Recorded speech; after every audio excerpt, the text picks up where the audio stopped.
नमस्कार दोस्तों, कैसे हैं आप सब। उम्मीद करता हूं कि आप सब लोग स्वस्थ होंगे और अपनी पढ़ाई में व्यस्त होंगे। तो दोस्तों आज बात करने वाले हम थैलस के बारे में। सवाल में थैलस की संरचना के बारे में बात करने वाले हैं। देखिए यहाँ स्ट्रक्चर भी पढ़ना है, ठीक है, स्ट्रक्चर पढ़ना है और रिप्रोडक्शन इसके बाद पढ़ना है। तो चलिए थैलस के बारे में देख लेते हैं सवालों में थैलस के बारे में। तो अगर हम थैलस की बात करें दोस्त, तो यहाँ पर देखिए वेजिटेटिव थैलस है और किसके बारे में बात कर रहे हैं हम, शैवालों के बारे में। तो यहाँ पर दो भागों में यहाँ डिवाइड किया गया है, थैलस के आधार पर दो भाग में डिवाइड कर दिया गया है। अब आप समझिए कि वो दो भाग कौन से हैं। देखिए सिंपल सी बात आप एक बार समझ लीजिए कि कैसे इसको डिवाइड किया गया है। जैसे यहां पर देख रहे हैं कि एक कोश की शैवाल और एक कैसे मल्टी सेलुलर मतलब बहुकोश की शैवाल। तो दो भाग में डिवाइड कर दिया गया। जैसे आप देखते हैं किसी महिला को देख लिए, आप किसी देखा निगाह में तो कह दिया ये तो मोटकी वाली है और ये पतरकी वाली है, ठीक है। अरे गाना को याद कर लीजिए, आपने सुना भी होगा कि पागल बनाई बेकारे पतरकी। तो वहां पतरकी वो पागल नहीं बना रही है, आपका दिमाग, आपकी जो सोच है वो पागल बना रही है आपको, समझ रहे हैं। तो फिलहाल वही यहाँ पर आधार मान लीजिए कि ले लीजिए। यहाँ शैवाल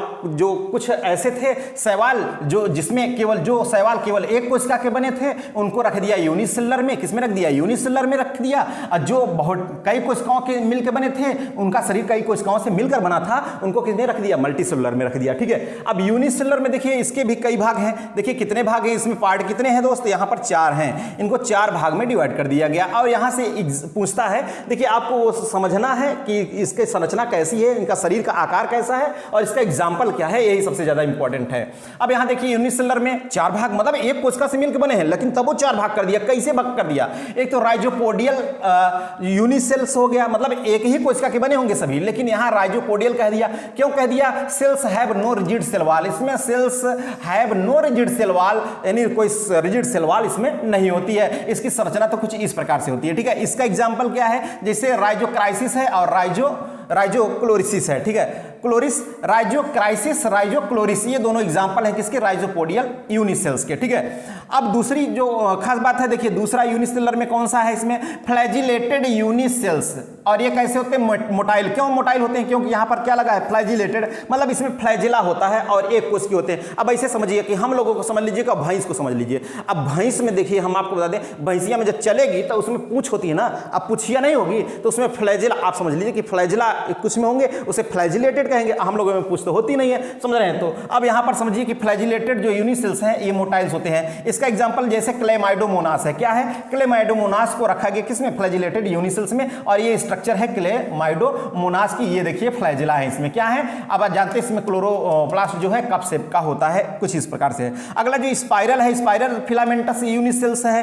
तो स्पाइरल मतलब जिससे सर्प नहीं होता, ऐसे ऐसे घुमावदार बिल्कुल चलता है, तो स्पाइरल शेप्ड है। कुछ शैवालों के जो संरचना है, जो शरीर का आकार है, वो कैसे होता है? स्पाइरल फिलामेंटस होता है और ये भी एक कोशिकीय होते हैं, ठीक है। जैसे ये आप देख रहे हैं, जैसे स्पाइरुलिना देखिए, वैसे भी स्पाइरुलिना स्पाइरल लग रहा है, समझ रहे हैं। यस बनाएंगे तो ये देखिए स्पाइरल चल रहा है। तो ये हो गया किसका स्ट्रक्चर हो गया? इनका जो शरीर होता है, इनका जो थैलस होता है, बिल्कुल स्पाइरल शेप्ड होता है। और अगला होता है नॉन मोटाइल। देखिए यहां मोटाइल था, फ्लैजिलेटेड, यहां मोटाइल था। क्यों मोटाइल था? क्योंकि फ्लैजिला था। यहां पर इसका क्लेमाइडोमोनास में फ्लैजिला होता है। अब नॉन मोटाइल जो यूनिसेल्स हैं, इसमें जैसे क्लोरेला हो गया, डायटम्स हो गया, ये कैसे होते हैं? Non motile. इसमें कोनो फ्लैजिला नहीं है, एकदम बिल्कुल, मतलब ये नॉन मोटाइल टाइप का है, समझ रहे हैं। अगला देखिए, ये तो हो गया यूनिसेलुलर में, इनके थैलस के आधार पर, जैसे मैंने अभी बताया था, ठीक है। अब जैसे यहां आप रख दिए कौन सी? मोटी वाली गर्ल को, और यहां रख दिया पतली वाली गर्ल को, मतलब पतरकी को रख दिया, समझ रहे हैं। ऐसे का करबे गोर करिया, आजकल तो वैसे में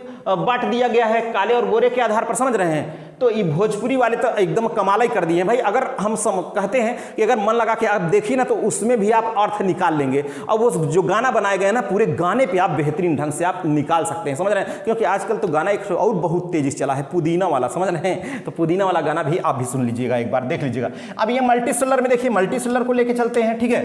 अब मल्टीसेलुलर में देखिए, मल्टीसेलुलर में भी यहाँ कितने?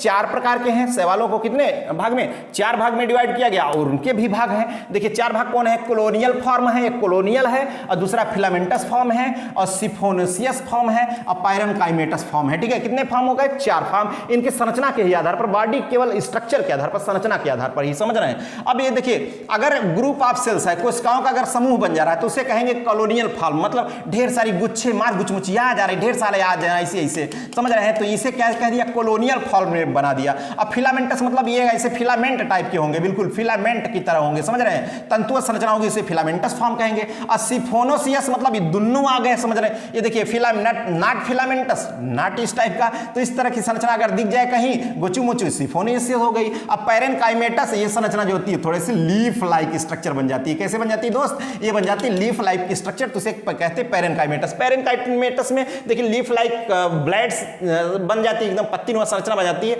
इसके एग्जांपल में कौन है? जैसे अल्वा है, लेमिनेरिया है, सारगैसम। सारगैसम को भी देखेंगे तो समझ में आएगा कि तो पत्ती जैसी है, लेमिनेरिया भी है, अल्वा भी एकदम कैसे संरचना में होती है, पत्ती नुमा संरचना में। तो इनके फॉर्म को क्या कहते हैं? पैरेनकाइमेटस फॉर्म कहते हैं। क्या कहते हैं? पैरेनकाइमेटस फॉर्म कहते हैं। ठीक है, अगला देखिए जो सिफोनियस है, इसमें देखिए इसका एग्जांपल क्या है? ऐसी संरचना होती है किसकी? ऐसी अगर संरचना देखने को मिली तो सिफोनियस हो गया। इसका एग्जांपल वाउचेरिया हो गया और बर्ट्रीडम हो गया। कौन सा हो गया? बर्ट्रीडम हो गया। अब यहाँ दो ये थोड़े से खतरनाक टाइप के हैं, अब इनको भी देख लीजिए दोनों में क्या है।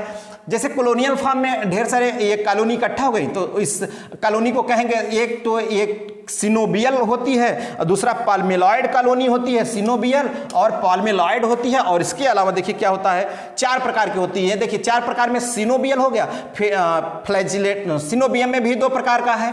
सिनोबियम में भी कितने प्रकार का है? दो प्रकार का है दोस्त। एक तो हो गया फ्लैजिलेटेड हो गया और एक नॉन फ्लैजिलेटेड हो गया, समझ रहे हैं, सिनोबियल में। सिनोबियल में आप जानते हैं कि इसमें क्या है? Definite number of cells, shape and size, मतलब इनमें कोशिकाओं की साइज और इसका शेप और इनका नंबर क्या होता है? डेफिनिट होता है बिल्कुल। जो सिनोबियल संरचना आप जानते हैं कि कुछ इस प्रकार से अगर संरचना बन गई तो इसको आप क्या कहेंगे? सिनोबियल टाइप का। किस प्रकार का दोस्त? इसे कहेंगे सिनोबियम। इसी से आप नाम सुने होंगे ना।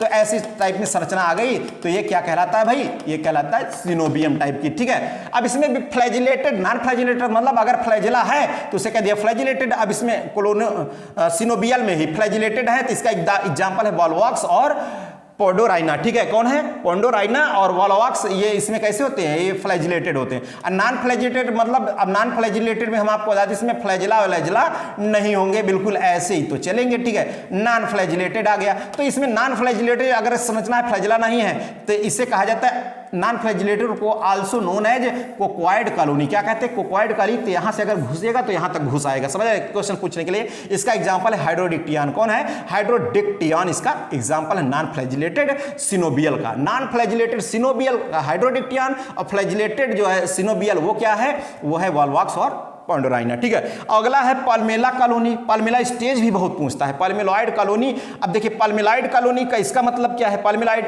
आप जानते हैं कि बिल्कुल ऐसे, अब एक अगर इसकी कोशिकाएं हैं एक बिल्कुल म्यूसिलेज चिपचिपा तरल पदार्थ से चारों तरफ से क्या करती हैं? एकदम अगर ये घिर जाएं और प्रतिकूल परिस्थिति में अपने आप को घेर लेती हैं, समझ रहे हैं, शुष्क होने से बचाने के लिए, तो इस कंडीशन को कहते हैं पाल्मेलॉइड कॉलोनी। ठीक है, इसका एग्जाम्पल कौन है? जैसे टेट्रास्पोरा है। अब अगला जो इसका रूप है वो क्या है? डेंड्रॉइड। डेंड्रॉइड में क्या होता है? कुछ इस तरह से आप देखते हैं बिल्कुल संरचना बन जाती है एकदम एक दूसरे से जुड़ी हुई, तो इस संरचना डेंड्रॉइड। जैसे क्या है यहाँ इसका एग्जांपल है क्राइसोडेंड्रॉन है। अगला है राइजोपोडियल। तो राइजोपोडियल में देखिए ऐसी संरचना बिल्कुल स्टार जैसी थोड़ी सी हल्की संरचनाएं आपस में गुच्छे में भी बन जाती। क्यों गुच्छे बनेंगी? ये भी गुच्छे में, ये भी गुच्छे में, ये भी सभी चलेंगी कॉलोनी में, क्योंकि ये किस में आ रहा है? ये आ रहा है कॉलोनियल में। किस में आ रहा है? कॉलोनियल में आ रहा है। तो इसका एग्जांपल क्या हो गया?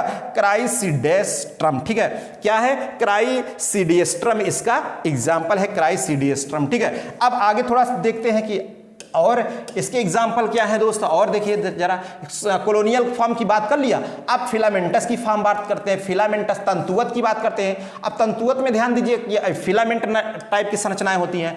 तब फिलामेंट में देखिए अनब्रांच, ब्रांच फिलामेंट और स्यूडो पैरेनकाइमेटस फिलामेंट। समझिए, मतलब यहां फिलामेंट स्यूडो हो जाएगा, फॉल्स टाइप का हो जाएगा फिलामेंटस। ठीक है, अब यहां अनब्रांच में जैसे इसका एग्जांपल है, मतलब ये अशाखित, कोनो इसमें बाहर बगल में शाखा इसके नहीं निकलेगी, नहीं निकलेगी शाखा, समझ रहे? अनब्रांच बिल्कुल जिस तरह चल रहा है तो सीधा ही सीधा चलेगा, समझ रहे हैं? आजकल जैसे बम्बू उम्बू देखते हैं तो उसमें तो ब्रांचिंग हल्की हल्की हो जाती है नोड इंटर नोड से, लेकिन सीधे चलेगी, समझ रहे हैं? जैसे साइकस वाइकस हो गया। तो अब इसका एग्जाम्पल क्या? अनब्रांच यूलोथ्रिक्स है, स्पाइरोगाइरा और यूडोगोनियम। तो इसका एग्जांपल ये अनब्रांच इनका थैलस होता है। अब ब्रांच थैलस किसका होता है? ब्रांच फिलामेंट का। जैसे इसका एग्जांपल नॉर्मली पूछ लीजिए तो साइटोनीमा और क्लेडोफोरा। कौन है? साइटोनीमा और क्लेडोफोरा है। अब इसमें ब्रांच फिलामेंट में इसको कितने भाग में? इसके दो भाग में बांट दिया गया दोस्त। कितने भाग में? दो भाग में। एक तो है सिंपल ब्रांच फिलामेंट और दूसरा है हेटेरोट्राइकस फिलामेंट। ठीक है, अब हेटेरोट्राइकस फिलामेंट इसका बहुत ज्यादा इंपॉर्टेंट है मेरे दोस्त। कौन? हेटेरोट्राइकस फिलामेंट बहुत ही ज्यादा पूछता है। अब समझिए सिंपल ब्रांच फिलामेंट जो है, सिंपल ब्रांच फिलामेंट ये क्या है, इसको ध्यान दीजिए। सिंपल ब्रांच फिलामेंट, इसका एग्जांपल है क्लाइडोफोरा। कौन है? क्लाइडोफोरा। इसकी स्ट्रक्चर जो होता है कैसा होता है? सिंपल ब्रांच फिलामेंट होता है, ये ध्यान रखिएगा। हेटेरोट्राइकस फिलामेंट तो बहुत ही ज्यादा इंपॉर्टेंट, जितना ही स्टार लगा दे उतना ही कम है, समझ रहे हैं। इसका एग्जांपल जैसे इक्टोकार्पस है, फ्रिस्चेला है और चिलोचीटी है, ठीक है। चिलोचीटी है, इक्टोकार्पस, फ्रिस्चेला, इसकी एग्जांपल हेटेरोट्राइकस फिलामेंट। इसमें क्या होता है? हेटेरोट्राइकस में इसमें एक जो है इरेक्ट होता है और एक प्रोस्टेट होता है। प्रोस्टेट एक फिलामेंट हो गया, एक क्या हो गया? इरेक्ट फिलामेंट हो गया और एक प्रोस्टेट। तो इस तरह से जो अगर पा गया उसमें फिलामेंट भिन्न प्रकार का है तो उसे कहेंगे हेटेरोट्राइकस फिलामेंट, ठीक है। इरेक्ट और बिल्कुल प्रोस्टेट। अब देखिए अगला क्या है, यहां तो आ गया अनब्रांच ब्रांच और यहां आ गया pseudo parenchymatous filament. Pseudo parenchymatous filament, इसका मतलब फिलामेंट इसका जो है ट्रू नहीं होता है, फिलामेंट इसका ट्रू नहीं होता है। तो यहां आप देख रहे हैं कि इसका एग्जांपल कौन है? जैसे बैट्रेकोस्पर्मम है, पॉलीसिफोनिया, कुछ इस तरह से इसकी संरचना होती है इनकी थैलस की। मतलब स्पष्ट ये भिन्न नहीं दिखते हैं, ऐसे कट कट के अलग अलग करके चलते हैं, समझ रहे हैं। तो इसका एग्जांपल हो गया बैट्रेकोस्पर्मम और पॉलीसिफोनिया। इनका जो थैलस होता है कैसे? स्यूडो पैरेनकाइमेटस होते हैं। तो आप थोड़ा सा इनको ध्यान रखिएगा, ये आसानी से आपको क्या हो जाएंगे? याद हो जाएंगे दोस्त, ठीक है। तो चलिए आज ये हमारे इस लेक्चर में हमने एल्गी के थैलस के बारे में बात किया। फिर अपने नेक्स्ट लेक्चर में हम बात करेंगे रिप्रोडक्शन की, एल्गी में रिप्रोडक्शन के बारे में बात करेंगे, ठीक है। तो चलिए, ओके, थैंक यू।